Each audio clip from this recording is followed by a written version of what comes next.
ప్రభుత్వ నిబంధనలకు విరుద్ధంగా అధిక ఫీజులు వసూలు చేస్తున్న ప్రైవేటు కళాశాలల యాజమాన్యాలపై చర్యలు తీసుకోవాలని ఏబీవీపీ పట్టణ కన్వీనర్ అక్షయ్ డిమాండ్ చేశారు. ఈ మేరకు జిల్లా ఇంటర్మీడియట్ జిల్లా శాఖ అధికారి కార్యాలయం ఎదుట నిరసన వ్యక్తం చేశారు. జిల్లాలోని పలు ప్రైవేటు కళాశాల యాజమాన్యాలు విద్యార్థుల తల్లిదండ్రుల నుండి ముక్కు పిండి మరీ అధిక ఫీజులు వసూలు చేస్తున్నారని మండిపడ్డారు. వారిపై పెనుభారం మోపుతూ ఆర్థిక ఇబ్బందులోకి నెట్టివేస్తున్నారన్నారు. ఫీజుల పేరిట వేధింపులకు గురి చేస్తున్నాయన్నారు. అటువంటి కళాశాలల అనుమతి రద్దు చేసి తక్షణమే తగు చర్యలు తీసుకోవాలని వారు పేర్కొన్నారు.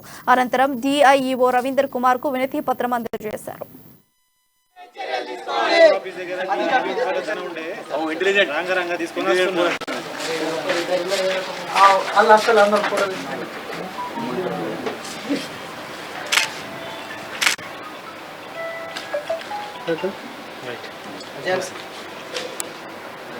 ఆదిలాబాద్ శాఖ ఆధ్వర్యంలో ఈరోజు డిఐఓ సార్ గారికి వినతి పత్రం ఇవ్వడం జరిగింది.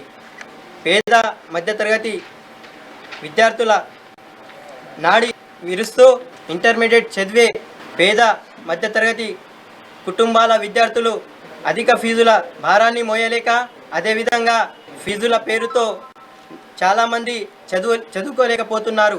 ప్రైవేట్ కార్పొరేట్ కళాశాలలు ఈ ఫీజుల పేరుతో వారి బిజినెస్ కొనసాగిస్తున్నారని మేము సార్కి వినతి పత్రం ఇవ్వడం జరిగింది.